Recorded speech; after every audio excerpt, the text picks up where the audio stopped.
and we get to do level 5 again. It's kind of stupid, I know, but I also sort of enjoy the weird green tint that he takes on there based on reflecting the circuit board. So, you know, it repeats this level. It's kind of stupid. It's actually... Is this a mirror image of the first one that I did? I believe so.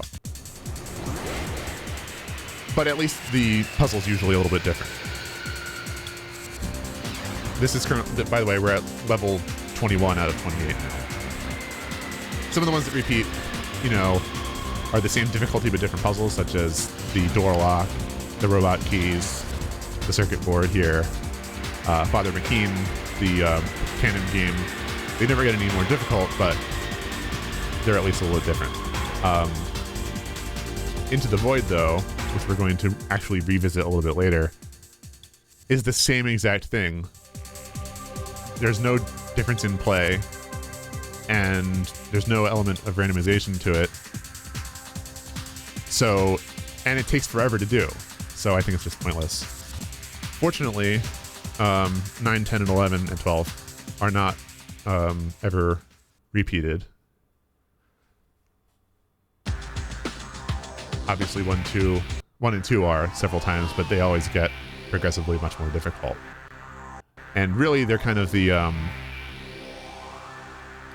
lifeblood of the game. They're the only ones that involve a lot of specific timing and, you know, game-like elements in them that aren't, you know, just puzzles. Which can get a little tedious after a while, and they're not all that fun, especially, you know, once you start getting older. I will say also that one of the reasons that I do enjoy this is because I played it when I was younger, so there's a slight nostalgia factor too.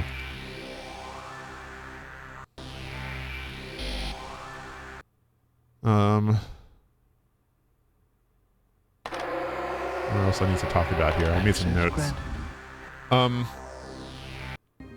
It is also sort of fun when I actually beat it, because I never knew anyone outside my family or friends that I told about the game, of anyone who ever had heard of it, let alone played it. And so therefore I also never met anyone that I know to have beaten it. And some of my friends theorized that perhaps due to the incredible patience and diligence involved. Ah, damn it. Sometimes you just get it right on the first try, and that's kind of fun.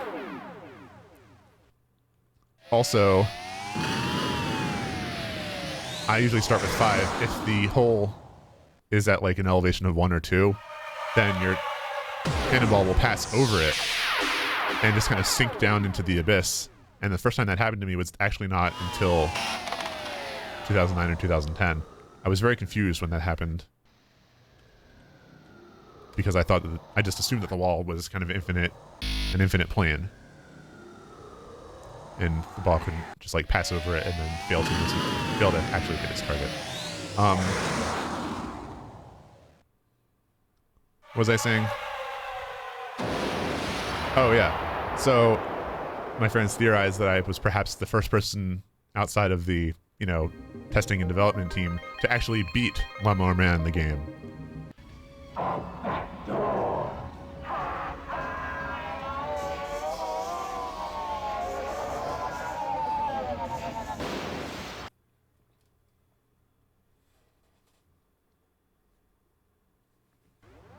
So here we go.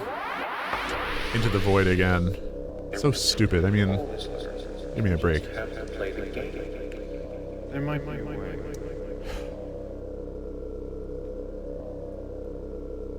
Did I tell you already that in the movie he says you just have to play the game a little longer? So I'm going to go a different way this time. Shows off some of the alternate videos like this one here. Thank you. And we're actually nearly at the end. This is 24 out of 28. And getting through this part, you know, from 2003 to about 2005 or something was pretty much a breeze. I only really started dying uncontrollably again when I got to the very last Cyber Boogie, because it adds one more wrinkle, actually 2 more wrinkles at once, that the game manual does not prepare you for. Nothing really prepares you for it. And since my previous tack had been writing down the moves that you had to take, and then just kind of glancing down at a paper, it was way, way, way too fast to allow that, even if you had someone writing it down for you. Eventually I figured out a couple of tips, so now I can pretty much do it without any notes, and play the rest by ear. But I mention all this because that was the last kind of stumbling block to actually getting near the end of the game.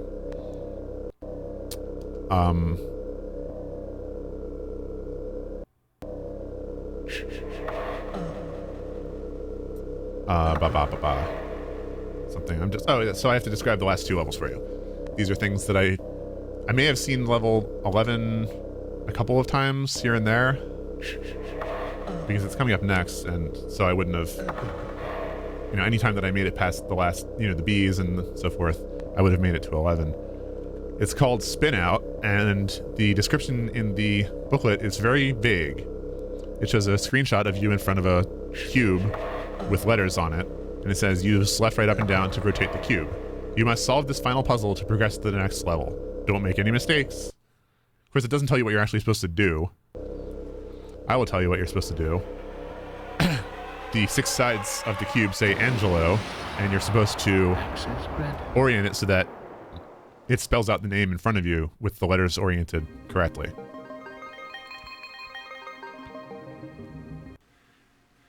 I can't believe you went ahead and did this, Larry. Dr. Angelo. Dr. Angelo. Meanwhile, this alarm is going off the whole time. It doesn't actually start with the A in front of you. It jumbles up the cube a little bit. So I have to figure out where it is. Oh, actually, that's not too bad. Sometimes I have to kind of guess where the A is because it's hidden to me. This would be pretty simple. The very last level, I'll describe it now because the next couple I'm going to want some concentration, is called Glory Road. Save Peter. There's a way to reverse the direction in which the conveyor belts are traveling, but you'll have to be both brave and quick to do it. Once you've reversed the direction of the belts, you must leap to Peter's rescue. Press up to jump in the direction you're facing. So that's the only control that it gives you. Press up to jump in the direction you're facing. And the rest is very vague and also complete BS. It took me a while to figure out how to do it. I beat it. Also, look at the framing of this. It's kind of weird.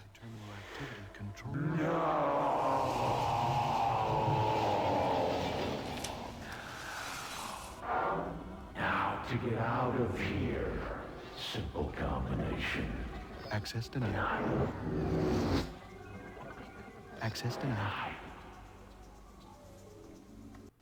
The framing seems to indicate that something else is going on. Oh, all right. So I'm not going to talk now. I need to concentrate on what I'm doing.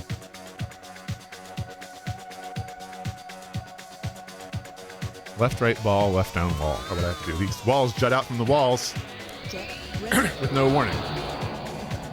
I may actually die here. We'll see. I mean, once.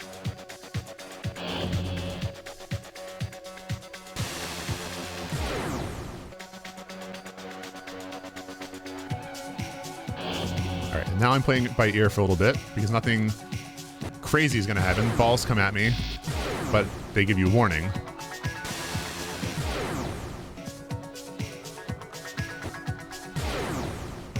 You can actually collect that.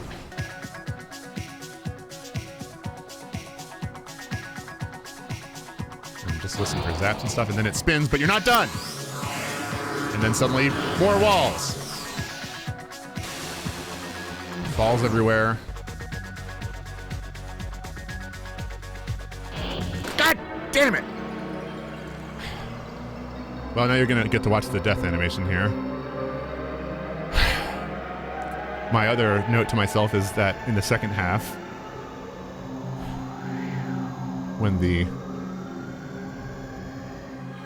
first wall comes out from the left, and then the next wall comes out also from the left after you've gone down, but I wasn't thinking here. So now this is the protracted death sequence and a edited clip from the movie. It's actually Lawnmower Man's in your head now, Jake. There's no escape ever. He's telling it to Jake after killing Jake. And it actually features this brain thing too. Lawnmower Man's in your head now. There's no escape. Ever. This is actually in the movie. You can hear him sort of say the J even in the game here. So now, less than 90% completed. Continue, yes. Not die, ideally.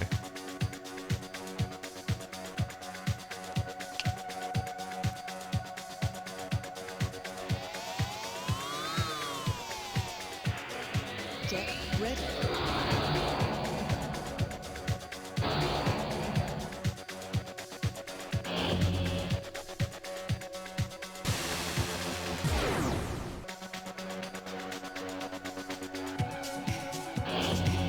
And you notice that there are no green things on the screen anymore. There are no arrows to tell you what you're supposed to do. So that's kind of disorienting, isn't it?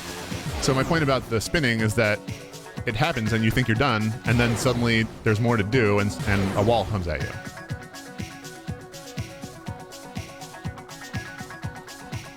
It's also faster spinning.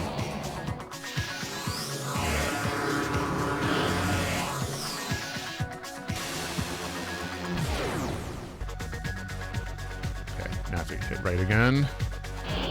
Okay, hopefully we'll not have any more problems. Ball. Spiky balls. I mean, unbelievable. Okay, I think that's it. Yes. All right. Thank God. I don't want to only have one life left when I do the last Ledge of Darkness because it's very long and full of unexpected Jake, which would also be a good name for a rock band, by the way.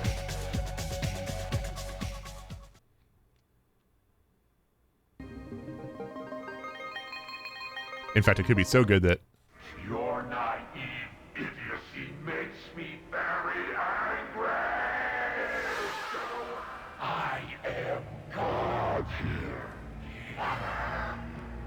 Peter is here.